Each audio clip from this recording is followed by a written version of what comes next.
Welcome everyone to our first event in the fall semester and our ongoing Little Kanawha reading series. Can everybody hear me okay out there? Okay, good deal. And welcome to all of you watching this via our YouTube stream live right now or maybe sometime in the future out there in cyberspace. Thank you to Joshua Brennan and GSU's excellent marketing team for making that possible. As you probably know because you're here, the Little Kanawha Reading Series is a collaboration between the Department of Language and Literature, the Department of Social Science and its Appalachian Studies Program, and the Robert F. Kidd Library. Its mission is to provide a showcase for a diversity of literary forms and voices in order to acknowledge and enrich the cultural heritage of Appalachia and the communities around the Little Kanawha River. Before I introduce this afternoon's reader, I'd like to thank Jason Gum in the RFK Library for once again hosting us and providing snacks. We have a terrific reader for this evening. Traci Probst is a poet, educator, and instructional technologist whose work bridges the worlds between creative writing and higher education. She currently serves as an instructional technologist and adjunct professor at West Virginia Wesleyan College. She also serves as the president of the Arts Council of Weston, my beloved hometown, where she actively supports and promotes the arts within the community. And that's actually how I first met Traci. She's doing such important work in promoting poetry and arts in Weston and in central West Virginia. And that's exactly what the Little Kanawha Reading Series is all about. Her poetry has been published in numerous literary journals, including Bouillabaisse, Wordwrights, Appalachian Heritage, and Vandalia. Perhaps most important of all, Traci is a Glenville State alumna and English education major. So let's welcome Traci to the Little Kanawha Reading Series, and let's welcome her back to Glenville State.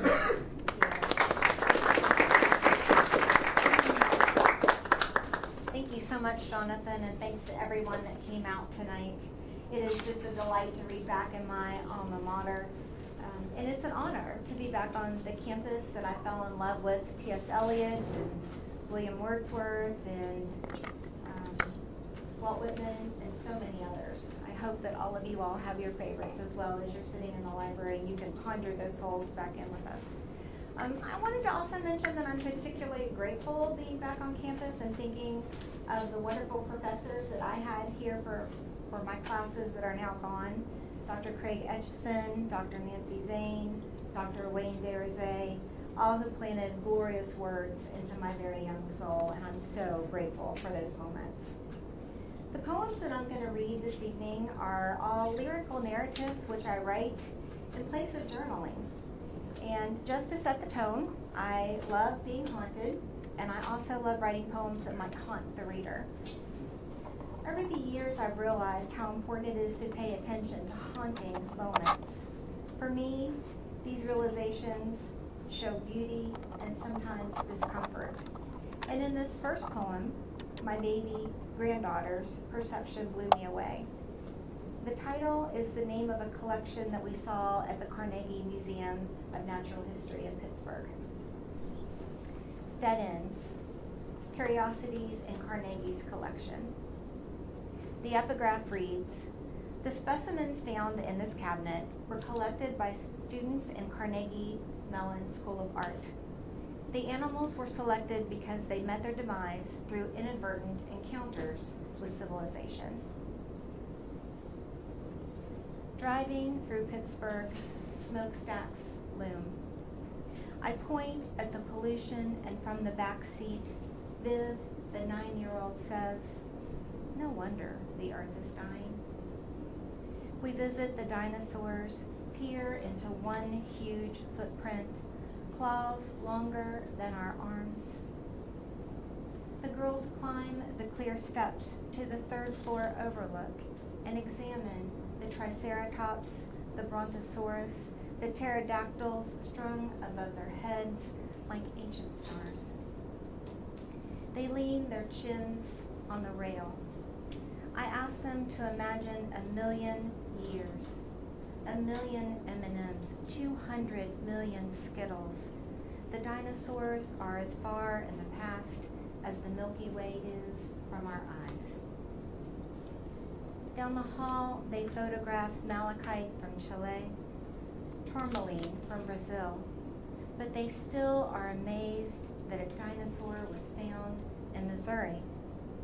Are we still finding dinosaurs, they ask.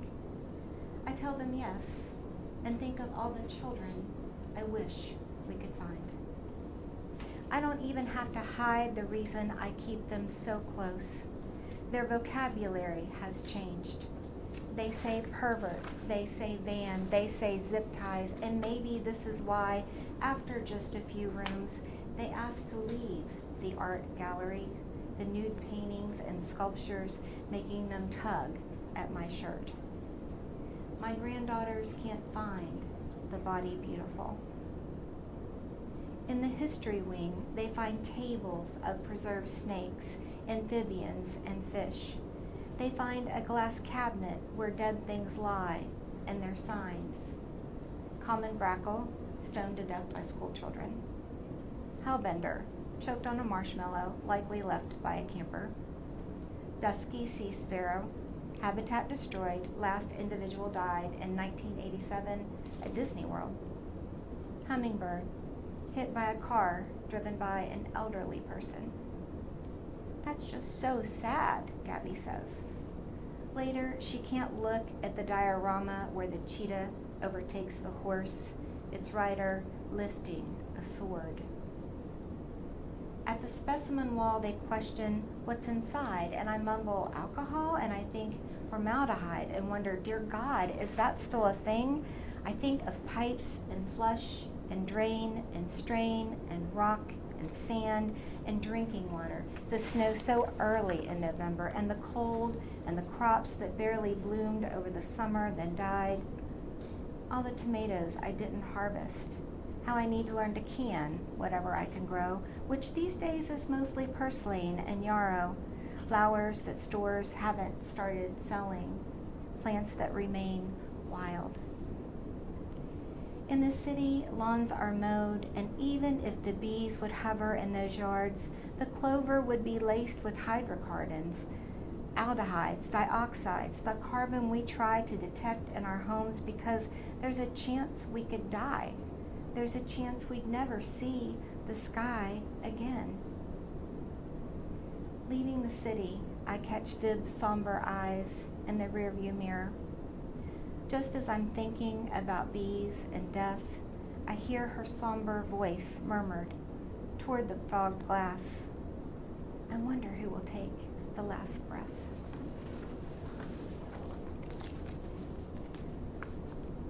Years ago, when my children were still home, I was gifted an antique sewing machine.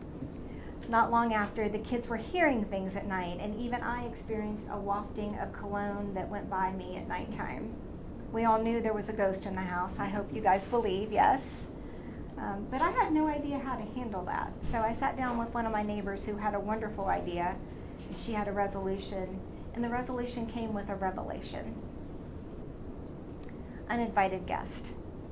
It sounded like someone on the wooden steps, the kids on edge, a text, "Mom, did you hear that?" I note the dog's head cocked, staring down the hall. I could smell a mist whispering in waves as if someone engraved words in the air, scent of cinnamon and vanilla there. I reviewed each room in my mind to find a place a ghost would reside and decided the 1901 Singer sewing machine must have arrived with a guest who wanted to visit. I'd never considered how to shush a spirit, but later my neighbor said I needed to sit her down for a lecture. I planned the conversation for days, what I would say, how I would make the sign of the cross and hold my palms up just like Jesus did as he walked over water.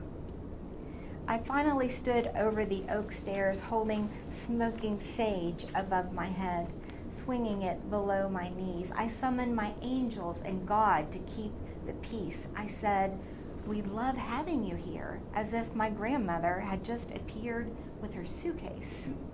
I said, "You can stay as long as the children are not afraid," envisioning them dreaming, their thoughts rolling like the material under the presser foot.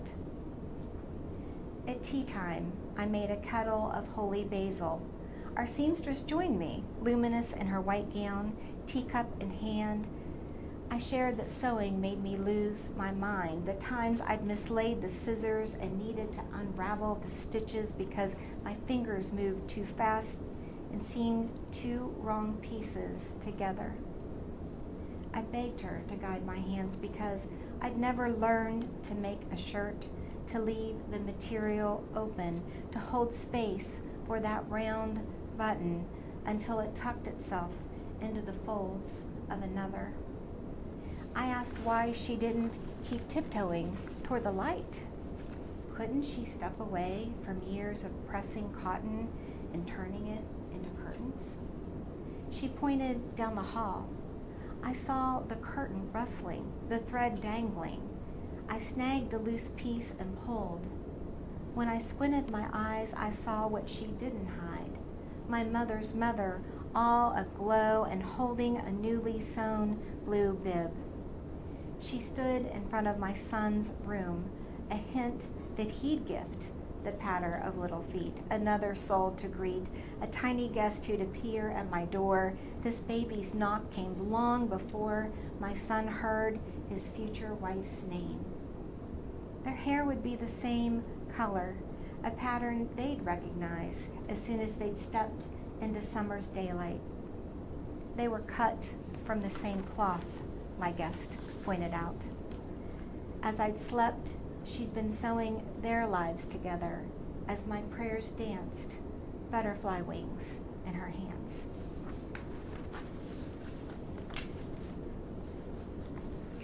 Back in the day when I was a student here, there was a dark room in the administration building where photography students could develop their 35mm canister film, then make black and white enlargements. Professor Scott had championed a photo that I'd taken and pushed me to enter a photography contest. Of course, all those relics get pushed into boxes, and when I found the photo 20 years later, it had many more layers to teach me. Swans.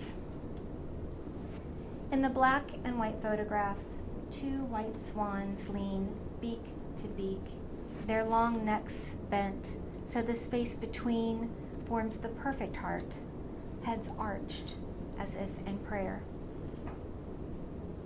My grandmother, when she missed the fly with the fly swatter, tilted her head and swore, "I'll swan." I assumed she meant, "I'll be darned." When you miss something, you try harder. Each time she'd flatten another fly, I'd whisper, "Forgive her, Father," to cover the murder and her absence from church.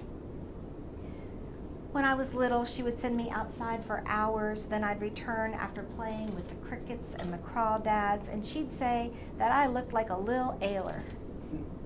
When I called my son this, my husband argued that ailer was not a word. I thumbed through the dictionary, phoned my grandmother. The Ailers were family across the river. She explained their grubby faces, their children's grubby faces, shirts stained with SpaghettiOs. I remember them creeping alongside the river, muddy hands and faces aquiver. Because she stained my vocabulary, from that day on, I never trusted my grandmother. Not when she told me that raw potatoes would give me worms, not when she suggested butter for burns, and not when she warned that little red bugs with wings might sting my son. My son never knew that his great-grandmother was Native American. I learned her maiden name was Scandinavian from cauldron, black mirror of her boiling temper. When her landlord tried to sell her house, she told the realtor and everyone else who visited that the sewer backed up every time that she flushed.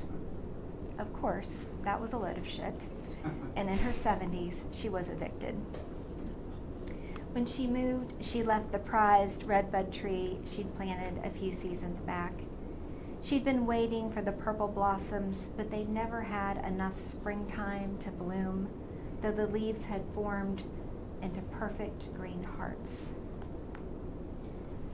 When she died, we visited her body in a hospital room instead of a funeral home. Her silver hair had thinned, her skin hung from tiny limbs. At almost 90, she'd outlived all of her friends and every enemy.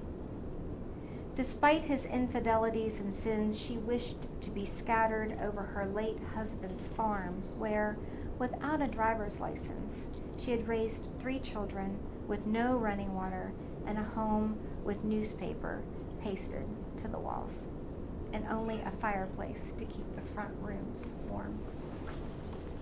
They say in Appalachia, where the mountains surround the towns, the English language is best preserved. I researched I'll swan. It was birthed in England, means I'll swear, a phrase none of her children wanted to share. I've left the photo of the 2 swans in the box alongside their first place award. I'd spent hours holding back the light over the white feathers to shield exposure. How odd to hold one's hand under the burning bulb to encourage details to grow in darkness. How I hope my children find the furled feathers I've left behind. Memory is a fascinating creature, isn't it? Over a year ago, I recalled a memory in which my father asked me a serious question and avoided a very important conversation. Of course, parents are not perfect. When I wrote the first draft, it was long, and it took 30-some drafts to tame, but it landed into 14 stanzas of 14 lines and became a heroic crown where the final stanza includes a modified first line of every stanza. Because this month is National Suicide Awareness Prevention Month, I wanted to share this poem to raise awareness of the mental health challenges college students can face, and also provide a glimpse into the importance of my brother's presence in my life, the importance of travel, and the importance of a deep spiritual connection. In this poem, I've used a phrase from the Upanishads, which means give, sympathize, and control, and I use shanti in it, which means peace. And there are lines from an Italian song that Valera wrote, and the translation to that song is, and I flew happier and higher than the sun, and even higher, while the world slowly disappeared far down, as sweet music played just for me. And the title is, The Path is Well Worn. Every morning I kneeled before God at Catholic Mass. I loved when the bell chimed in the altar boy's hand at St. Pat's, the haunting echo after the white-robed priest breathed. Jesus said, "Do this in memory of me." His aged hands lifted the thin white wafer, blessed as the body of Christ, the body of Christ, the body of Christ. Take and eat.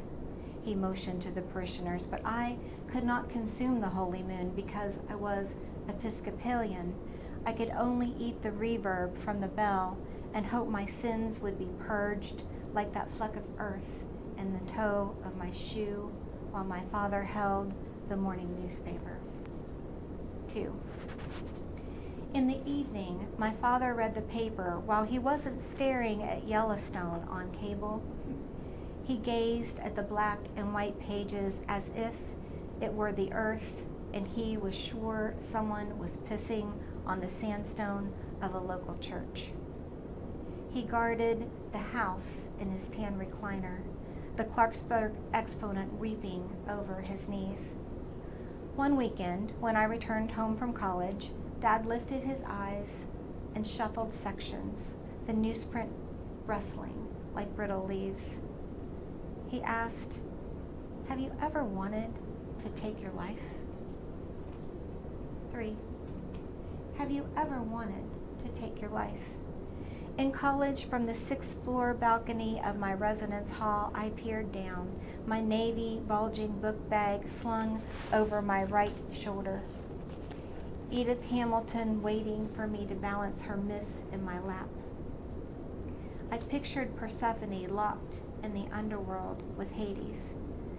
I felt her lungs compress as she tried to take a breath, her plight reminding me of every child whose parents divorced, who lived in 2 different homes, felt mostly alone, always living winter and longing for spring, scent of lilac and hyacinth, the dogwood blooms beaming every glimmer in nature, longing to be free. 4. Although I longed to be free, I was misplaced. I had effaced the memory, but it resurfaced like a lost earring. I couldn't find my purpose. My mother far away in the West, my father selling cars to everyone but me. At 18, I was afraid to turn around. In my boyfriend's car, I couldn't get the standard in reverse. I always stalled by the stop sign at the traffic light at the hill. My life stuck. I wanted to jump. But how could I leave my brothers behind? Unaligned, I'd utter, "Our Father," as if the Lord's Prayer could make me stay. 5. The Lord's Prayer could not make me pardon my dad. Yes, I have, I admitted, to the man who sold cars for a living. I was ready to describe the grass waiting to catch my back, the exhaustion pressing me into one thin, flat set of bones. I don't think my father ever noticed the hair growing thick on my arms when I was 12, or how my jeans were loose around my thighs those college weekends when I came home. I should have known not to confess. On the shag beige carpet, a shadow cast its silhouette and attached itself to my heels. I imagined it was ravenous, and there I was like Andromeda on the cliff, shaking. 6. Shaking, there I was. To resist panic, I devoured books, lines that became my earth, vowels, moss, consonant, rocks, periods, the pause, and the slash of ink, the dash, the sigh on the page, making Emily part of literary history. I realize I'm leaving a lot for you to fill in. Stay with me. There was a wedding, a Master of Arts, a baby. That damn shadow, though, still chased me. 7. That damn shadow almost devoured my calves, but I would run faster and touch water in the Gulf. I would walk the trail of the dead, climb the 42-metered stone steps in Coba, Mexico, a trip where my brother and I met for adventure. We ascended Nouch Mul's pyramid. At the pinnacle, we paused to inhale acres of fig and ceiba trees, the breeze reminding me that other bodies were buried beneath, their spirits circling dislodged debris. From 12 stories up, the Yucatan jungle is a sea of green. There's the high, but when that dies, you are obliged to return to ground. Oddly, I was anxious at mystical heights. I watched couples and parents and children grab the rope to prevent their stumbling on the rocks. Descending made me watch my heels to find a secure spot. I didn't want to tumble down like Eve fell to sin. 8. Eve fell to sin, but I wanted to resist. That when my brother grabbed me to gallop across the globe, we toasted on a flight to Rome, toward Sorrento and the islands of Capri, slurring words, lusting, taking photos.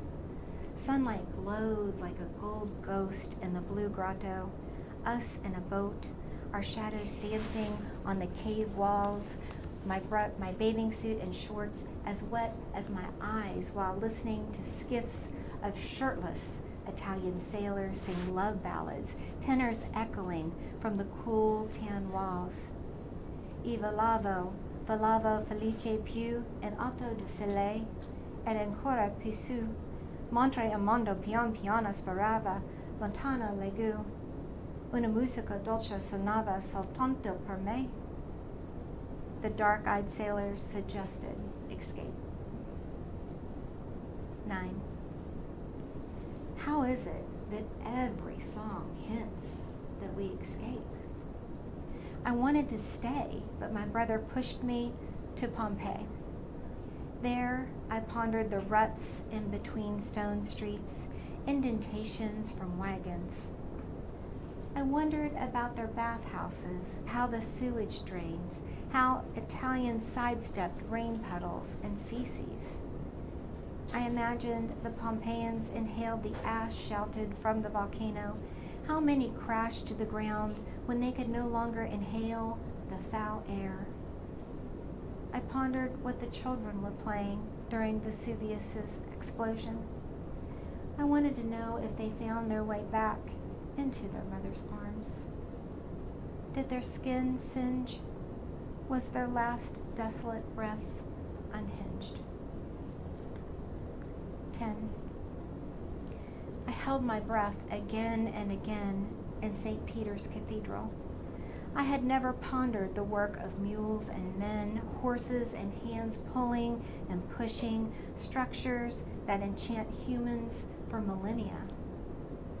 My eyes surveyed the bronze-cast columns at the papal altar, made me want to fall to my knees and transform to a breeze that could creep in the tomb and touch what might be the apostles' bones. I wanted to finger his key to the kingdom. I wanted to touch those who believed death was final and watch them rise, astounded. I wanted to return home with holy hands to heal the wounded. 11. With holy hands, I could heal my wounds, but there I was with my father after he learned that I'd considered taking my life. And he just nodded, not a question, not a prod. I think I mouthed that I was headed to bed. I'm sure I prayed T.S. Eliot's line would infuse my self-conscious to unravel the knots my parents twisted into my hair. I beckoned Eliot's spirit, lick my palm. I summoned him and my ancestors, Data, Diapham, Danyada, Shanti, Shanti, Shanti. 12. Whispering, Shanti, Shanti, Shanti, forgiveness called me. For years, headlines grabbed my father's attention, but he couldn't see cathedral or clock tower as symbol. I filled a jar with pebbles, memories of my brother handing me tickets to cities where there was no jumping a ledge or filling my coat pockets with stone. I would not walk alone into the lake and sink to slime. I would never rest my head into an oven, let carbon monoxide fill my lungs, die slouched in a car. My words were far from being hushed as they turned into delicate white doves. 13. If your words soar like doves, you look up at the pewter sky and the sacred clouds, and as you travel, you inhale the civilization's intricate architecture, museums of light, even paintings of horror. You weep at the door of St. Peter's. You stand in the aura of the deceased. Realized souls see you stare at their lingering awareness, that energy, that synergy that taps on your shoulder with the message, what have you built that could possibly last centuries? Besides giving birth, how will you scatter the insoluble dust of your work on earth? If you follow Jesus, you might eat his body and drink his blood, his soul tracing its way through every chamber of your heart. 14. To leave a trace, I channel the soul of the spirit world. I meditate. I listen to people speak in tongues, to Gregorian chanting monks, to every voice that was not my father's. From the silence, ancestors summoned me to Piazza San Pietro, to Quintana Roo. They whispered the destinations I traveled to would lift me so I could see past the tips of the pine trees and the full glowing moon to kiss the energy, white electric light as bright as the staircase to eternity, where I'd ascend in the peace of God that rocked through the altar voice bells, angel wings fluttering in the shape of my brother's lips. 15. Every morning I kneeled before God while my father held the newspaper and wondered why I wanted to take my life. Although I wanted to be free, the Lord's Prayer could not make me. There I was shaking, that damn shadow almost devouring me. Eve fell to sin, but I wanted to resist every song that whispered escape. I held my breath, and with holy hands I healed my wounds to the tune of Shanti, Shanti, Shanti. If your words transform from prayers to doves, you look up, tracing their flight through your life, a mysterious bluff.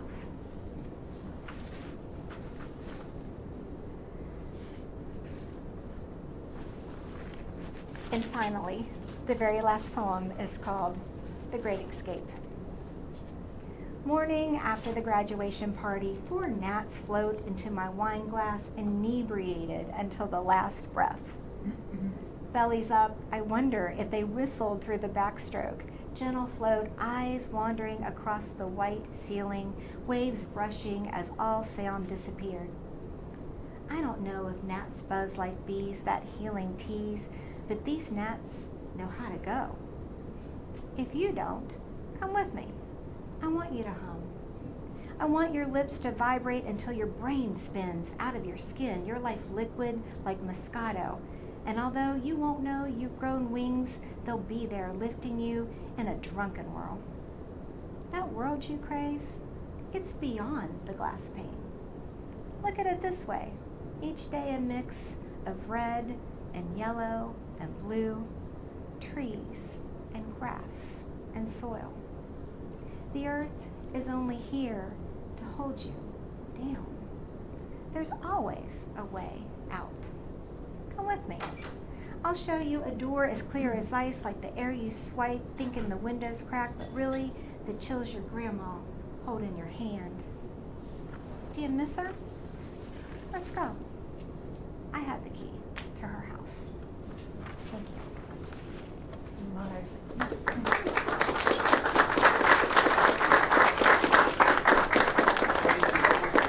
Thank you. Thank you so much. I'll take all that you got.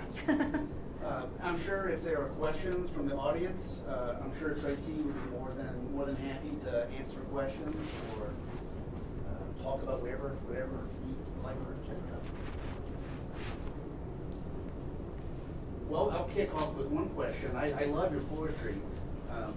One of the things I like about your poetry is the way you mix beautifully the personal with what I take to be a lot of research. And so I also do a lot of research in my poetry. So I'm just curious, is that an important part of your writing? Oh. Doing research? People don't often think of poetry as research, but I suspect that you do. Oh, absolutely. And for me, when I draft, probably like many of you, I have no idea what's going to come next. And so I'm not sure where I'm going with the poem. And then sometimes, ironically, it'll come up with something like St. Peter. And I'm like, St. Peter, I'm not, like, what am I supposed to, what is this? Where am I supposed to be? So I have to stop everything that I'm doing and kind of like start doing that deep dive and that research, the architecture, what the building looked like, what the tomb looked like, what the scripture said, what is St. Peter known for, and then come back and then add that to the draft. I find that it takes many, many iterations of a poem to get it right when you start alluding to other, religions or pieces of art or prophets or people from the Bible. Research is a big part of it for me. Thank you. Mhm. Yes. I was fascinated by the poem about the photograph in the dark room, and I kind of live in the admin building right now, so I've only seen the dark room as it exists right now, which is sort of like a hybrid storage space. Wow. I was curious if, because I love all things that have stories, and like you have the photo that you discovered in the box. If you had a chance to revisit the space of the dark room as it is now. No, I haven't seen it. As a matter of fact, we were laughing about it on the way up here. I actually flooded that dark room back in the day. I turned on the water and I'm not sure what happened, but there was some floor on the ad building because of me. But yeah, I'd love to go back and see that. That was such a beautiful time in my life. You know, I think when you're in college, you think, oh, there's something next. I can't wait to get out of this. There's so many exams and tests and papers and things, and you know. But when you look back, you think, oh, that was so much fun. I really miss developing photographs, and I had such wonderful professors that cultivated some things that I didn't really know was a part of myself, you know. Yeah, photography was a huge part of my life. And I wonder, now that I'm talking about it, if sometimes my poems don't catch that little snapshot in them, you know. Thank you for that question. It's great. Any other questions? Well, let's let Traci know how much we enjoyed Oh, that. thank you. So thank you so much. Thank you guys. We have little snacks, I believe, so if you want to hang around and talk with Traci off mic and off camera, I'm sure she'd be more than happy to do that. A couple of PSAs. There is a sign-in sheet, students, if you're here for that sweet credit. There is a sign-in sheet there. We'll be here again 2 weeks from now for another reading. Heather Loudermilk, who's our first Little Kanawha Reading Series chapbook contest winner. So please come back. Yay. Thank you, everyone. Thank You're you. great.